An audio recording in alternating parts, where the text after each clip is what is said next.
우리 예수님께서는 이 땅에 오셔서 참 많은 기적과 역사를 일으키셨습니다. 병자를 고치시고 또 귀신을 쫓아내시고 죽은 자를 살리셨지요. 그런데 유일하게 그 예수님의 역사와 기적이 멈춘 장소가 있었습니다. 여러분, 어디였을까요? 바로 예수님의 고향 나사렛이었습니다. 왜 그랬을까요? 이 고향 사람들은 예수님의 어릴 적 성장 배경을 잘 알았던 것입니다. 그래서 예수님을 안다고 생각했어요. 예수님을 온전히 믿지 않았습니다. 따라합시다. 하나님의 역사는 불신하는 곳에서 사라집니다. 여러분, 하나님의 역사는요, 믿지 않는 불신하는 곳에서 사라집니다. 오늘도 전 세계 곳곳에서 또한 하나님, 이 대한민국 땅에서 하나님의 역사는 일어나고 있습니다. 제가 저번 주 이 부산의 청소년 집회에 다녀왔거든요. 정말 첫째 날 저녁에는 이 하나님의 역사가 잘 보이지 않았습니다.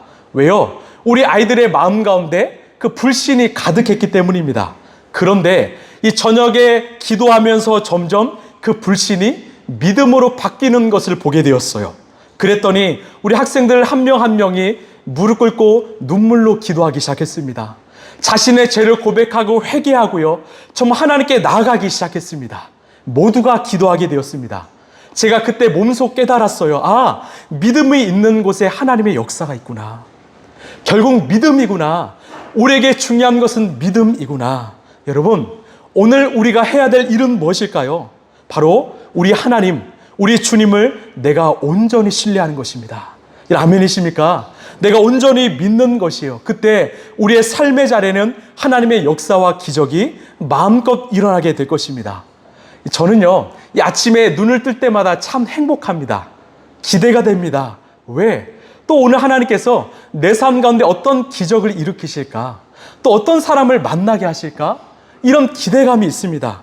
여러분, 믿음의 눈으로 나 자신을 바라보시고요, 여러분, 믿음의 눈으로 세상을 바라보시길 바라요. 우리의 가정 안에서도 마찬가지입니다. 우리 남편은 아내를 향해서, 아내는 남편을 향해서 이런 믿음의 눈으로 보십시오. 우리 부모는 우리 자녀를 향해서 믿음의 눈으로 보십시오. 그때 우리의 가정은요, 믿음의 가정으로 온전히 서게 될 것입니다. 다시 말씀드리지만 하나님의 역사는 불신하는 곳에 사라집니다. 반면에 하나님의 역사는요, 믿는 곳에 놀랍게 역사하실 것입니다. 이 복음서의 중심에는 이 제자도라는 게 있습니다. 이 제자도가 어떤 말인가 하면, 제자가 마땅히 걸어야 할 길로서 예수님의 가르침을 따르는 이 삶의 여정을 말합니다. 우리 예수님께서는 이 3년의 공생애 동안 수많은 사람들이 아니라 단 12명의 제자들에게 온 에너지를 쏟으셨습니다. 비록 12명의 어쩌면 적은 숫자였지만 우리 예수님이요, 그 12명만 바라보지 않으셨습니다. 왜요? 이들을 통해서 살아날 수많은 영혼들, 이들을 통해서 확장될 하나님 나라를 바라보셨기 때문입니다. 이것이 바로 예수님의 비전이었습니다. 그 12명을 온전히 세워서 그 12명을 통해서 이 시대를 하나님 나라로 세우길 바라시는 하나님의 비전이었던 거죠. 여러분, 우리 라이프처치도 마찬가지입니다. 하나님이 우리를 향한 동일한 비전을 갖고 계세요. 그래서 우리 한 사람 한 사람에게 우리 주님은 집중하십니다. 우리 한 사람 한 사람이 온전한 제자가 되길 바라십니다. 그런데 우리 한 사람만 바라보지 않으시고 우리를 통해서 살아날 그 많은 영혼들이요, 우리를 통해서 이루어갈 그 하나님 나라를 꿈꾸고 계신다는 것을 여러분 기억하시길 바랍니다. 그렇다면 우리 예수님의 그 제자 훈련 방식은 뭘까요? 두 가지입니다. 따라합시다. 함께함. 다시요. 함께함. 또 따라할까요? 1대1. 예. 여러분, 함께함과 1대1이었습니다. 우리 라이프처치는요, 늘 함께할 것입니다. 함께 예배하고요, 함께 교제하고 함께 걸을 것입니다. 여러분, 이 함께함을 포기하지 마십시오. 때로는 함께하는 것이 불편하고 어려울 수 있습니다. 그러나 이곳에서 우리가 함께하지 못한다면 우리는 세상 속에서 제자담의 사명을 감당하지 못할 것입니다. 그리고 1대1입니다. 함께하는 시간도 중요하지만 하나님과 독대하는 1대1의 시간도 참 중요합니다. 우리 예수님이요, 그 바쁘신 사역 가운데서도 시간을 따로 떼어내서 하나님과 1대1로 이 시간을 보내셨지요. 여러분, 우리도 주님 앞에 홀로 나아가 기도하고 묵상하는 1대1의 시간을 회복하시길 바랍니다. 우리 라이브처치 모든 성도들이요, 함께함으로, 그리고 1대1을 통해서 진짜 교회, 진짜 성도, 진짜 제자가 되길 간절히 소망합니다. 제가 주중에도 올려드렸지만 그 존 스토트 목사님, 참 복음주의 목사님이죠. 쓰신 책인 이 제자도를 보면 온전한 제자들이 갖고 있는 8가지의 특징이 있습니다. 그것을 소개하는데, 사실 이 제자도란 책의 원 제목은요, 영어로 The Radical Disciples입니다. 우리말로 표현하자면 급진적인 제자예요. 왜 급진적인 제자라고 했을까? 이 급진적이란 말은요, 어떤 과격하다, 즉흥적이다 이 말이 아니라 분명한 타협하지 않는 이란 뜻입니다. 즉 분명한 예수의 정체성, 예수의 가치관을 가지고 세상과 타협하지 않는 제자들, 이런 뜻이라는 거죠. 이것이 바로 진짜 성도 제자라는 것입니다. 한번 8가지를 살펴보실까요? 첫 번째는요, 불순응입니다. 무슨 말이냐면 세상의 가치관, 즉 물질주의, 쾌락주의, 자기 중심주의에 순응하지 않고 적극적으로 대항하는 사람들입니다. 여러분, 이 세상의 흐름 앞에서 여러분도 대항하고 계십니까? 불순응하고 계십니까? 두 번째는 닮음입니다. 제자의 목표는요, 누구를 닮아야 될까요? 바로 예수 그리스도이죠. 여러분, 예수님을 닮아가고 계십니까? 세 번째는 성숙입니다. 신앙은 자라나야 합니다. 우리의 지적, 또 영적, 정서적 어떤 능력이 자라고 있습니까? 여러분, 성숙하고 있습니까? 네 번째는요, 창조 세계를 돌봄입니다. 하나님이 주신 이 피조 세계를 돌보는 것도 제자의 역할이지요. 환경 문제, 생태계, 자원 낭비에 대해서 관심을 가져야 합니다. 여러분, 갖고 계십니까? 다섯 번째는 단순한 삶입니다. 심플 라이프죠. 돈과 소유에 관해서 단순해야 합니다. 그리고 우리는 나눔과 선교의 삶을 살아야 합니다. 여러분, 우리의 삶이 단순합니까? 우리의 물질도 그렇게 쓰이고 있습니까? 여섯 번째는 균형입니다. 진리와 사랑, 말씀과 행동, 개인과 공동체, 기도와 실천, 이 균형이 필요하다라는 거죠. 이런 균형 잡힌 신앙생활 하고 계십니까? 일곱 번째는 의존입니다. 하나님이 없이 살려는 그 시도는 죄라는 거죠. 의존은 약함이 아니라 은혜의 표현입니다. 이런 하나님을 전적으로 의존하고 계십니까? 마지막 여덟 번째는 죽음입니다. 제자의 마지막 여정은 죽음이지요. 여러분, 죽음을 회피하지 말고 복음 안에서 담대하게 받아들여야 됩니다. 죽음은 끝이 아니라 영광으로 나가는 시작이라는 거죠. 여러분, 내가 이 부활 생명 소유하고 있습니까? 자, 우리는 어떠합니까? 이 8가지 중에 우리에게 부족한 것은 무엇입니까? 결국 중요한 것은요, 우리가 예수님을 사랑하고 예수님을 의존하고 예수님과 동행할 때 우리에게는 온전한 제자가 되고 이 8가지의 특징이 나에게 나타난다라는 것입니다. 여러분, 사랑하면 닮습니다. 사랑하면 그 상대의 말과 표정과 행동을 닮아갑니다. 제자들에게도 그 예수님의 능력이 나타난 이유는 제자들이 예수님을 사랑했기 때문이죠. 여러분, 사랑하십시오. 우리 예수님을 마음껏 사랑하십시오. 날마다 사랑하십시오. 그때 우리는 그 예수님을 닮은 이 시대의 작은 제자가 될 줄로 믿습니다. 자, 오늘 예수님은 당신의 사역을 제자들에게 위임하는 장면인데요. 우리 7절 말씀 함께 읽겠습니다. 자, 시작. 그리고 12제자를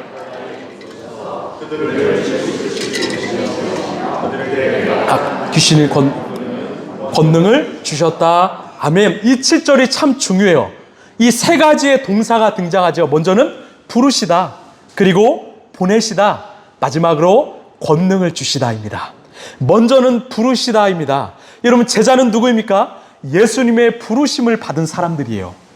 여러분, 교회를 헬라어로 이 에클레시아라고 합니다. 이 에클레시아는 사실 종교적 언어가 아니었습니다. 이 고대 그리스의 국가를 폴리스라고 하는데, 이 폴리스에서 시민들이 모여서 어떤 정치적인 의사결정을 하던 민회, 총회를 이 에클레시아라고 했습니다. 이것을 예수님이 가져와서 사용하신 거예요. 또한 우리가 잘 아는 복음을 이 헬라어로 유앙겔리온이라고 하죠. 이것도 종교적인 언어가 아니었습니다. 유앙겔리온은 당시에 로마 황제가 이 황제에 즉위하거나 또한 도시를 방문했을 때 참 기쁜 소식이다. 이것이 바로 유앙겔리온이었고 주님이 그것을 사용하신 거죠.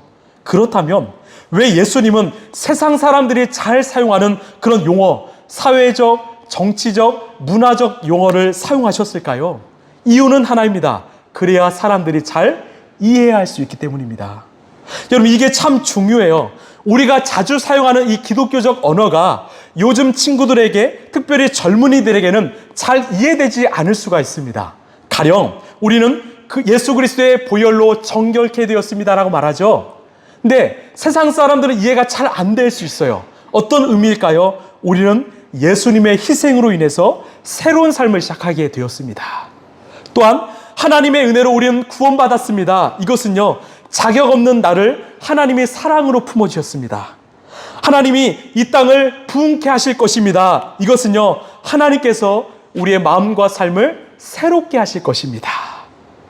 우리에게는 이 후자의 말이 어색할 수 있지만 예수님을 모르는 사람들에겐 우리의 용어가 어색할 수 있습니다. 그래서 우리는 끊임없이 배우고 또한 생각해야 합니다. 우리는 이 개역개정 성경이 익숙하죠. 그런데 우리가 사용하는 이 세번역 성경의 말투가 어색할 수가 있습니다. 그러나 지금 사람들에게는요, 이 세번역 성경도 어색합니다.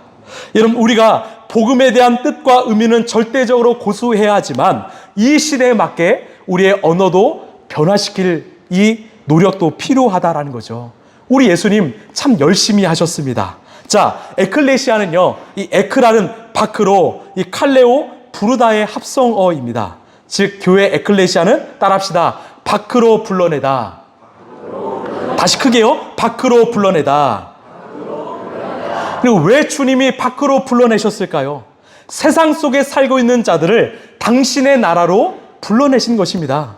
그래서 우리가 이렇게 주일에 모인 것도요, 주님께서 우리를 에클레시아 불러내신 것입니다.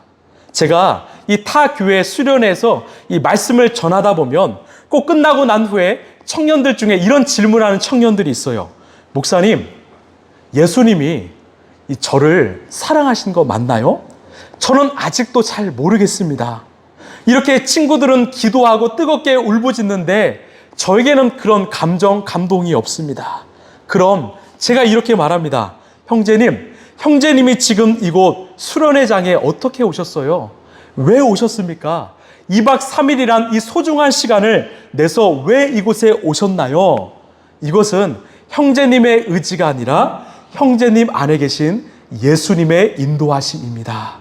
이것만큼 예수님이 형제님을 사랑하신다는 증거는 없습니다. 그때 그 형제는요, 아, 예수님이 나를 사랑하시는구나, 나의 발걸음을 인도하셨구나, 이것을 깨달았습니다. 여러분, 우리도 마찬가지입니다. 여러분이 일요일 날 가장 쉬고 싶은 이 시간에 이 자리에 오신 이유가 무엇입니까? 바로 우리를 사랑하시는 우리 예수님께서 여러분을 에클레시아 불러주신 것입니다. 여러분, 아멘이십니까? 우리 요한복음 15장 16절입니다. 시작.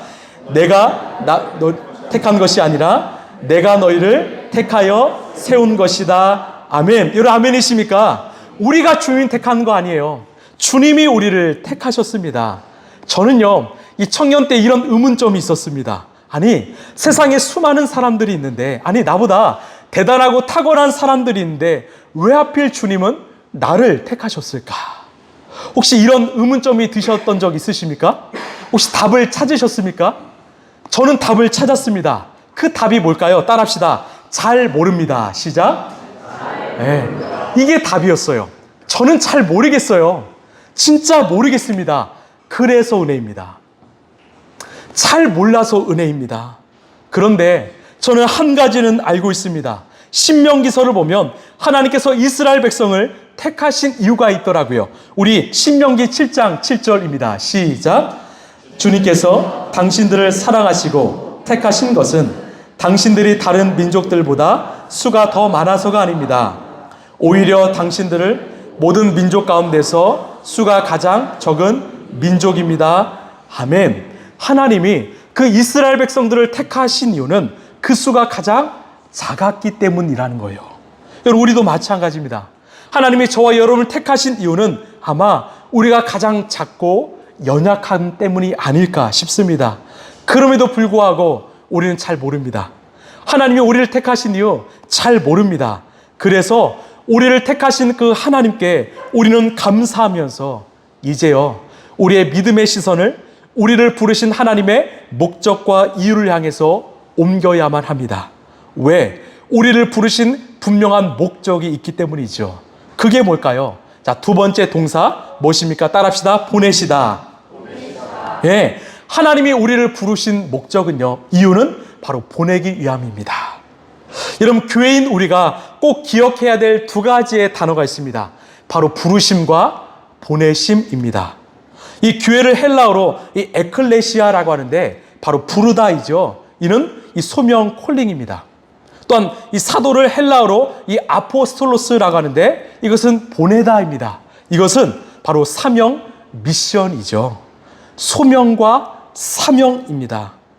이런 하나님이 우리를 세상에서 부르신 목적은 무엇입니까? 다시 세상으로 보내시기 위함입니다. 결국 부르심과 보내심은요, 동전의 양면과 같다라는 거죠. 제가 늘 말씀드립니다. 교회는 주차장이 아니라 영적 주유소입니다. 한없이 머무는 장소가 아니라 영적 에너지를 공급받았으면 여러분 세상으로 나가셔야 됩니다.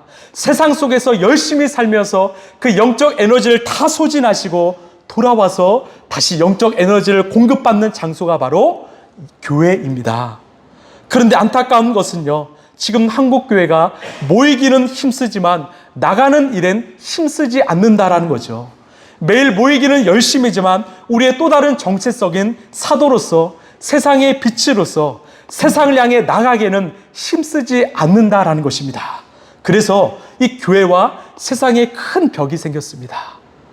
세상으로 들어가서 사람들을 공감하고 이해하고 수용해야 하지만 오히려 사람들을 거절하고 거부하고 때론 정죄하기 바빴던 것입니다. 여러분, 우리가 믿는 예수님 누구십니까?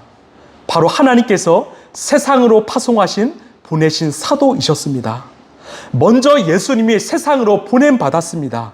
그리고 우리의 삶을 이해하시고 공감하시고 품어주셨습니다. 그렇게 먼저 세상 가운데 파송당하신 그 예수님께서 이렇게 말씀하시는 거예요. 우리 요한복음 20장 21절입니다. 시작. 그들에게 말씀하셨다. 너희에게 평화가 있기를 빈다. 아버지께서 나를 보내신 것 같이 나도 너희를 보낸다. 아멘. 이 말씀이 얼마나 감사한 명령인지 모릅니다. 여러분, 이 보스와 리더의 차이점을 아십니까? 이 보스는요, 가라고 하지만 리더는 가자고 합니다. 다시요, 보스는 가라고 하지만 리더는 가자고 합니다. 이런 우리 예수님은 보스가 아니라 리더이셨습니다. 먼저 예수님이 가셨습니다. 먼저 세상에 가셔서 당신의 생명을 던지셨습니다. 그래서 성경을 보면 예수님이 가라고 하지만 사실 함께 가자고 하시는 것입니다. 여러분 아멘이십니까? 여러분 가십시오. 세상으로 가십시오. 그런데 예수님과 함께 가십시오. 여러분, 우리가 계속 모이기만 하면요, 우리의 시선은 자꾸만 우리 안으로 향할 수밖에 없습니다. 계속 자꾸만 그 성도들만 봅니다. 계속 우리만 봅니다. 그러면 우리는 서로의 장점보다는 단점을 보고 결국 다툴 수밖에 없습니다. 여러분, 우리가 모이는 이유는 무엇입니까? 세상으로 가기 위해서 모이는 것입니다. 여러분, 진짜 제자로 살아가는 성도는요, 그 예수님의 사명, 미션을 가진 성도는요, 시선은 세상을 향해 있습니다. 영혼들을 향해 있습니다. 어떻게 하면 내 가족들과 이웃들에게 복음을 전할까? 고민하기 시작합니다.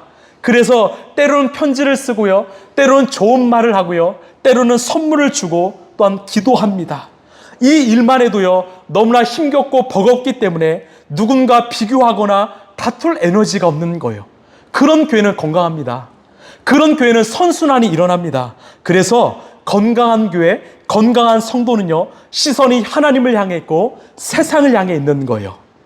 혹시 이 시간 가운데 생각나는 그 한 사람이 있습니까? 그게 하나님이 내게 주신 미션입니다. 오늘 한 주 동안 그 영혼을 품어보시길 바랍니다. 진심으로 사랑해 보시길 바랍니다. 그러면 기회가 열립니다. 틈이 보입니다. 그때 예수의 복음, 생명을 전하시길 바랍니다. 여러분, 주님은 우리를 부르셨습니다. 왜? 보내시기 위해서요. 그런데 그냥 보내지 않으셨습니다. 우리에게 좋은 무기를 주시는데 그 세 번째 동사입니다. 따라합시다. 권능을 주시다. 우리 7절 말씀 다시 읽겠습니다. 시작.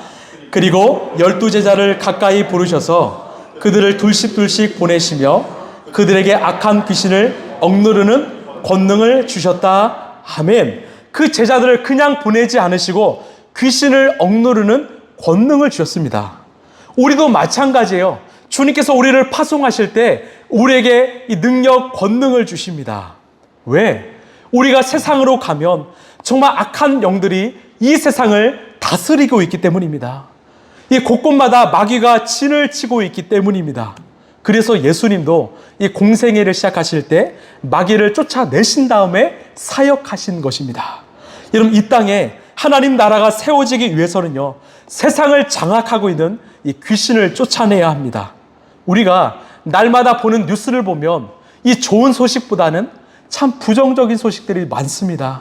얼마나 많은 사건과 사고가 일어나는지 모릅니다. 우리가 어릴 적보다 더 끔찍한 일들이 벌어지고 있습니다. 또한 사람들이 마음이 무너져서 낙심과 절망 가운데 살고 있고요. 상처가 가득한 이들이 참 많습니다. 여러분, 이것은 단순한 우연일까요? 아닙니다. 에베소서 2장 2절에 의하면 여전히 공중의 권세 잡은 자, 이 통치자가, 즉 마귀가 이 세상을 통치하고 있기 때문이라고 말합니다. 즉 마귀의 영향력을 받고 있는 존재들이 많기 때문이죠. 여러분, 영혼들을 살리는 일이요, 결코 쉬운 일 아닙니다. 우리의 힘과 능력으로는 불가능합니다. 그렇다면 어떻게 해야 그 마귀를 능히 이길 수 있을까? 우리 예수님께서 광야에서 40일 동안 금식하며 기도하셨습니다.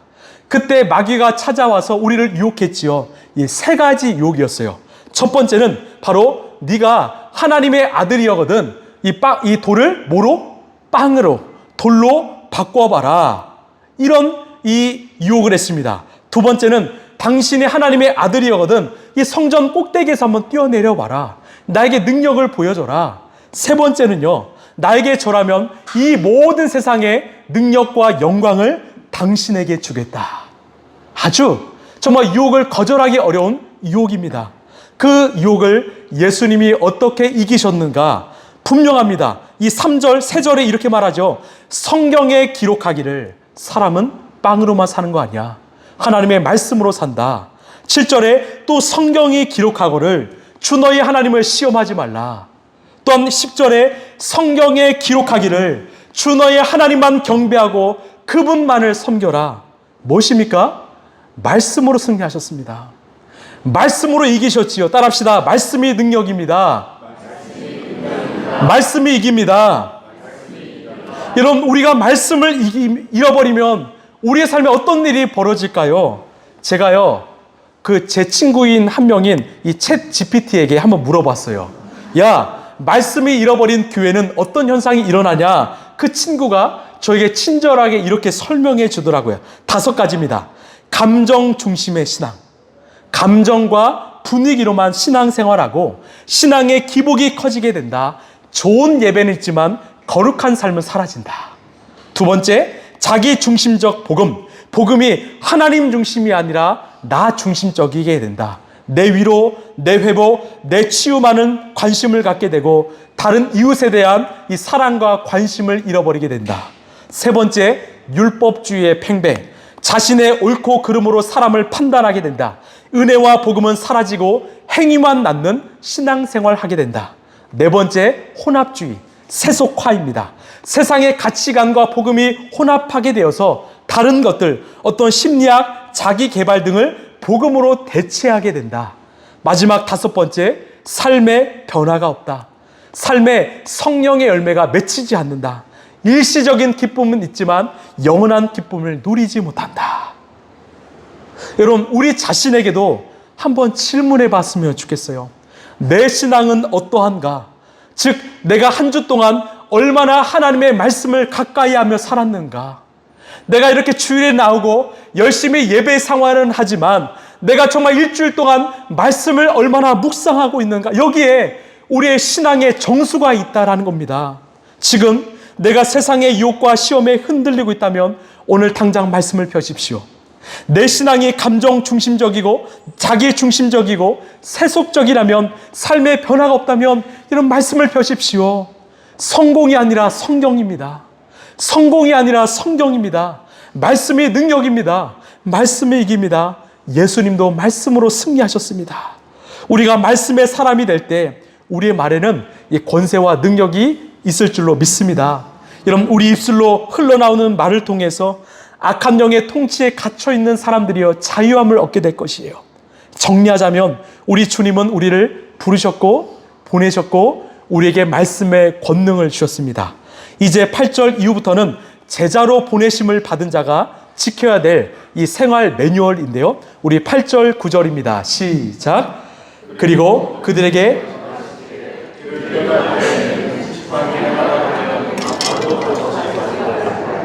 빵이나 자루도 지니지 말고 전대 동전도 넣어가지 말고 다만 신발을 신때 옷은 두 벌 가지지 말라고 하셨다. 아멘. 무슨 말일까요? 최소한을 가지고 가라는 거예요. 왜? 복음을 전한 자의 삶은요, 누가 책임지신다? 하나님이 책임지신다라는 거예요. 빵 없습니다. 돈도 없습니다. 옷도 없습니다. 그러나 걱정하지 말라는 거예요. 왜? 너는 먼저 그의 나라와 그의 의를 구하라. 그리하면 이 모든 것을 내가 다 더하여 줄 것이다. 책임질 것이다. 이것이 바로 제자의 삶이라는 거죠. 모든 것을 완벽하게 준비한 후에 나가는 것이 아니라, 내 문제가 다 해결된 후에 주를 위해 사는 것이 아니라 먼저 믿음으로 선포하고 순종하고 살게 되면 우리 주님 책임지신다는 것입니다. 여러분, 아멘이십니까? 여러분, 제자도의 중요한 것은요, 의존이에요. 내가 다 준비된 후에 하는 거 안 됩니다. 우리가 하나님을 의지하면 하나님이 우리의 삶을 책임지십니다. 하나님이 먹이시고 입히시고 인도하십니다. 이것을 경험하라라는 것입니다. 우리 10절입니다. 시작. 또 그들에게 말씀하셨다. 어디서 어느 집에 들어가든지 그곳을 떠날 때는 거기에 머물러 있어라. 아멘. 무슨 말일까요? 하나님이 인도하신 그곳에 머물라는 것입니다. 다시 말해서 너희가 결정하지 말라는 거예요. 하나님의 인도하심, 뜻과 계획에 순종하라라는 것입니다. 이 한 성도님께서 제게 이런 말을 하셨습니다. 예전에 이곳에 오기 전까지 그 섬기는 교회에 여러 가지 문제가 많았다고 합니다. 그래서 많은 성도들이 그 교회를 떠났대요. 사람들이 떠나면서 함께 가자고 했다고 합니다. 그런데요, 이 성도님은요, 쉽게 그 자리를 떠나지 않았다고 합니다. 왜? 이것도 하나님께서 나에게 사인을 주셔서 내가 이곳에 왔는데 떠날 때도 하나님의 사인이 필요하다라는 거예요. 그냥 내 뜻대로 상황대로 나는 움직이는 것이 아니라, 내 인간적인 생각과 감정으로 떠나는 것이 아니라 하나님의 뜻에 나는 순종하고 싶다. 만약 내 뜻대로 떠나면 나는 불순종한 사람이 되기 때문입니다. 참 감동적이었습니다. 여러분, 이 시대는요, 하나님의 결정보다 내 결정이 앞서는 시대입니다. 안 됩니다. 우리는 그 뜻을 물어야 합니다. 그 뜻에 순종해야 합니다. 그렇지 않으면 지금 당장은 가장 쉬운 결정일지 모르겠지만 훗날에는 아마 가장 후회해야 될 결정이 되지 않을까 싶습니다. 우리 마지막 11절입니다. 시작. 어느 곳에서든지 너희를 영접하지 않고 너희의 말을 듣지 않거든 그곳을 떠날 때 너희의 발에 묻은 먼지를 떨어서 그들을 고발할 증거물로 삼아라. 아멘. 무슨 말일까요? 우리가 전하는 복음을 환영하는 곳도 있지만 거부하는 곳 분명히 있다라는 거예요. 우리가 모든 곳에서 우리를 환영한다고 생각하지 말라는 것입니다. 환영하지 않고 거부한다? 그러면 전하다가 떠나라는 거죠. 즉, 많은 에너지를 소모하지 말라는 것입니다. 근데 여기서는요, 방점이 떠나라에 있지 않습니다. 방점은요, 바로 시간의 긴박성이에요. 왜 떠나야 할까요? 마지막 때가 다가오기 때문입니다. 또 다른 곳에 가서 정말 하나님을 믿지 않는 그 영혼들이 있기 때문에 그 영혼들을 만나서 복음을 전하라는 거예요. 단순히 떠난다가 아니라 더 전할 영혼들이 너무나 많다라는 거죠. 우리에게 주어진 그 시간 안에서 최선을 다해서 복음을 전하라, 여기에 방점이 있습니다. 여러분, 우리에게 복음을 전할 기회가 없을까요? 아닙니다. 너무나 많습니다. 월화수목금토 너무나 많이 있습니다. 저는요, 우리 교회로 꼭 데려오라는 말 아닙니다. 정말 그 영혼들에게 내 생명의 기쁨 대신 그 예수님의 사랑과 복음을 여러분 전해 주십시오. 가까운 곳에 가도 괜찮습니다. 우리가 할 일은 예수의 복음을 전하는 것입니다. 내가 머무는 장소마다 정말 주님의 복음을 전할 기회로 삼으십시오. 가령 만약에 헬스장에서 운동을 한다면 여러분 운동만 하지 마시고 다가가서 몸 좋으시네요, 예수님 아십니까? 이렇게 전하시면 돼요. 우리의 비전이죠. 또 커피를 마시다가 바리스타에게 커피가 너무나 맛있어요, 혹시 예수님 아세요? 이렇게 뭐 옷을 사든지 머리를 자르든지 어떤 활동을 하든지 복음을 전하는 그 기회의 장으로 삼으십시오. 이게 제자의 DNA입니다. 그런데 걱정하지 마십시오. 입술은 우리가 열지만 그 모든 상황은 우리 주님이 다스리십니다. 역사하십니다. 그렇게 우리는 전할 것을 전하기만 하면 됩니다. 그 다음은 우리 주님이 역사하세요. 우리가 씨앗을 뿌리죠. 맺게 하시는 분은 우리 하나님이십니다. 우리는 뿌리는 역할로 부름받았음을 여러분 믿으시길 바랍니다. 말씀을 마무리합니다. 우리 한 교수님께서 학생들에게 이 큰 항아리를 보여주었습니다. 그 항아리 안에 큰 돌을 넣기 시작했어요. 그리고 작은 돌을 넣기 시작합니다. 마지막으로 이 모래를 넣기 시작합니다. 그리고 말합니다. 만약 제가 큰 돌을 넣지 않았다면 절대로 이 큰 돌은 이 항아리에 들어갈 수 없었을 것입니다. 이 큰 돌은 바로 우리의 삶의 가장 중요한 우선순위입니다. 여러분들에게 가장 큰 돌 우선순위는 무엇입니까? 그것부터 넣으십시오. 그것부터 하십시오. 여러분, 우리는 예수님의 부르심, 보내심을 받은 교회요 성도입니다. 우리에게 가장 중요한 우선순위는 무엇입니까? 바로 예수님을 사랑하고 예수님이 내게 주신 이웃을 사랑하는 것입니다. 우리 25년 이제 7개월이 지나갔고요. 5개월 남았습니다. 여러분, 시간은 금방 지나갈 것입니다. 우리는 많은 것을 할 수 없을 것입니다. 그렇기 때문에 더 분명하게요, 더 간결하게 예수님의 오심을 기다리며 우리가 삶의 자리에서 예수님의 제자로, 사도로, 교회로 살길 원해요. 이 땅에도 많이 아직도 구원받을 자가 많습니다. 예수님을 알지 못한 채 살아가는 이들도 많습니다.